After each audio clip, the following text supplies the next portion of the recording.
Stephen House from Full Time Devils. This is the Full Time Review Show, and I'm not outside Old Trafford, as you may have noticed, but the chair is back, and that's because I am in United Cafe. Top of some at Busby Way, the best breakfast in Manchester, right outside Old Trafford, so get yourself down here if you fancy a breakfast. But anyway, enough about that. Let's talk about Manchester United and Everton. Yesterday we saw United draw 1-1 at Goodison Park in a match which has been all too familiar, hasn't it?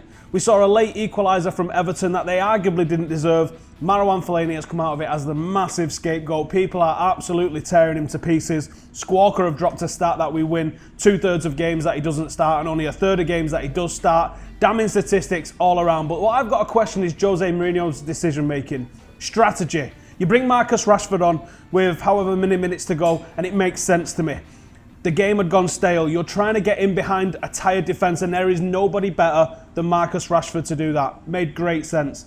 But what's the sense in bringing Marouane Fellaini on with 5 minutes to go?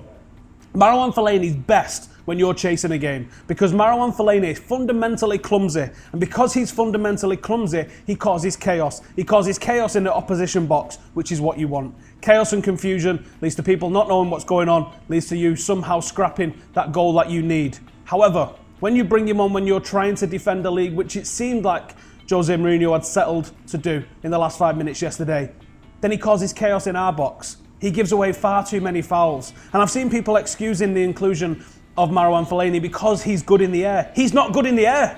For someone so big, he's actually dreadful in the air. He's got the best chest in world football. I'll argue all day long about that.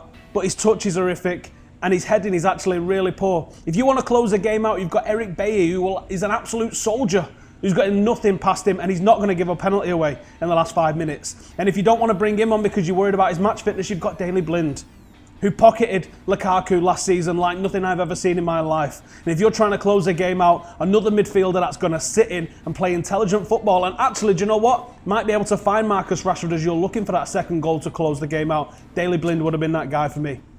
That's a total now of 10 points dropped in games that we arguably should have won. And that would put us above City and Liverpool if we had those points on the board. But we don't have them points on the board, and this isn't me excusing it in any way, shape or form. The football is better under Jose Mourinho, so let's stop making the comparisons to last season and the season before because it's completely irrelevant. We are going to get this right. Good performances lead good results, not the other way around. Anyway, let's have a look at the fan calling show and see what happened as the goals flew in. If we get one before half time, which I don't think is going to happen, I think that it could be a very, very good second half. Oh, Zlatan! That's it's not gone in! It's gone in! It's gone in! It's gone in, that! It's an unbelievable goal from Zlatan Ibrahimovic, a genuine piece of genius. No, we're basically just letting them, we're just basically just going to try and defend and just clear it away. Oh, it's a penalty. What an idiot. No. What an absolute idiot. Why do you bring him on? Why do you bring him on the pitch? Why do you bring him on the pitch? He's useless. He's not a Manchester United player. He is never a Manchester United player. You bring him on. There's no argument there. That is a penalty. What is he doing? What is he doing? Loads of you ask how you can get involved in Full Time Devils. Well, here's how you get involved. You phone us up during one of the fan call-in shows. The next one's going to be for Zoira. If you want to get involved, FT Devils on the old Skype machine is how you can do it. From that machine to a stat machine. Let's see what Statman Dave's saying.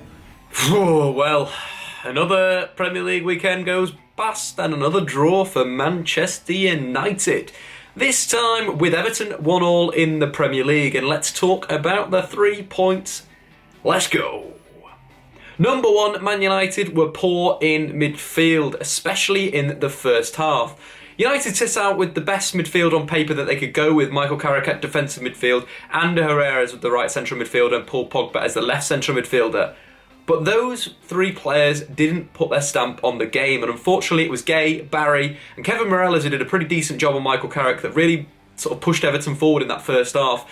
If you're looking at the stats in the first half, United central midfielders, Paul Pogba and Ander Herrera, only completed 77% of their passes. That is rubbish for a central midfielder. They were better in the second half, they broke a bit better. Paul Pogba got around the pitch and was a bit more combative and started to make better decisions. I think in the first half, his decision making was absolutely atrocious. He was playing the pass at the wrong time, he was trying to beat the man at the wrong time. It was just absolutely rubbish from Paul Pogba and he needs to improve. But better in the second half, especially on that counter-attack, helping the likes of Mkhitaryan, Anthony Martial and Zlatan break with pace. But United, not good enough from the first minute.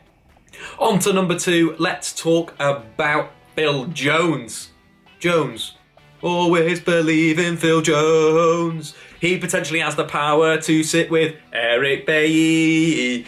Yeah, Phil Jones has been commanding of late. Something that I would never sort of thought that would happen to Phil Jones at Manchester United. I thought he was sort of done in the summer. His performance against Borussia Dortmund in the pre-season friendly was so bad. What I like about him is how he commands the penalty area. You know, with the likes of Marcus Rojo, Darmian, Luke Shaw, Valencia, whoever you're going to play in that back four, it lacks a real leader. But Phil Jones looks like he's the guy. He's the guy commanding that back four. He's the guy that's telling them when to push out, when to sit, when to drop, who to pick up men at corners. And I quite like that. I like that he's showing that maturity, and he's finally shown that he can be a captain. On to number 3, and let's talk Marouane Fellaini. Again, the guy that's taken all the flack for the goal. Yes, stupid mistake. Never should have dived in. You know, stay on your feet in the penalty area. It was too easy for Gay to go over, and win the penalty. But tactically, United were very, very poor in that situation. The space between the right back and the centre back probably was a little bit too big, opened up the space for Gay to run into. But unfortunately, it was Paul Pogba's issue. Paul Pogba didn't track his man. Guy had the beating of Paul Pogba for the entire 90 minutes. And in the real crunch part, when Pogba literally just had to follow his man into the penalty area, then there would be a 2v1 in the box instead of a 1v1 with Fellaini on Guy. It would have been Pogba, Fellaini on Guy. They could have stayed on their feet. They could have, shuttled him out, but they didn't do that. Paul Pogba let his man go, pointed, did the classic footballer thing. Oh, who's picking up him in the penalty area? Who's that lad? No, Pogba, that's your man. And unfortunately, Fellaini's getting the stick, but Pogba also should take a bit of a pounding for that, because that was poor from Paul Pogba. But anyway, United move on. Zorya in the Europa League. Let's go and win the Europa League. Come on, the boys. That's how we're going to get into the Champions League. Simple as that. Anyway, guys, you want to see more analysis? Jump over to Dave Talks. I'll be dropping a video later on this evening, going into United versus Everton in a little bit more detail. But anyway, see you later. Right, thank you for that, Dave. Now it's time for United on YouTube, and I wonder what these lads are going to be talking about this week.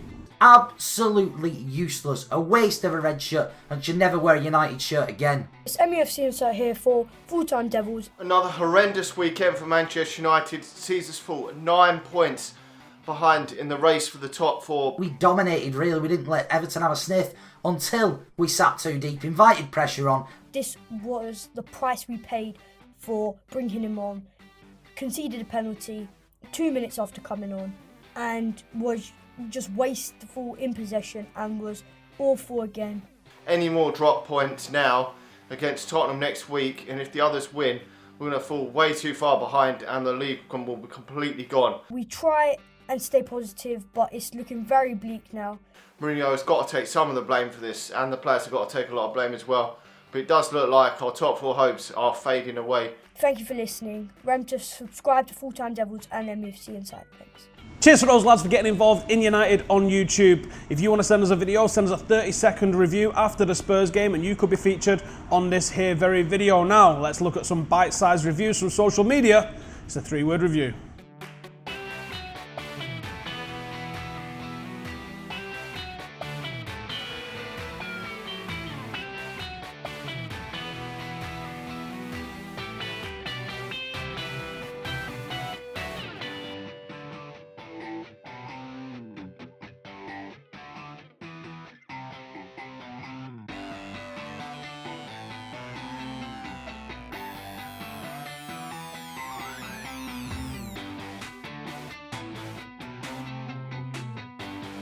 Thanks to all guys who sent in a 3-word review. Thank you to everybody that we spoke to at Goodison Park who did us a fan cam. And thank you to everybody who called up during the fan calling show. And thanks to everybody who gets involved with Full-Time Devils every single weekend, because we are a fan channel and we are nothing without you. Now make sure you hit that subscribe button, make sure you hit that notification button, make sure you get any comments in below about anything that you want. And I've got one question for you guys. Should we come back to the cafe next week? And who do we have breakfast with when we're sat here? Let us know in the comments. Thank you for watching. I'm out of here.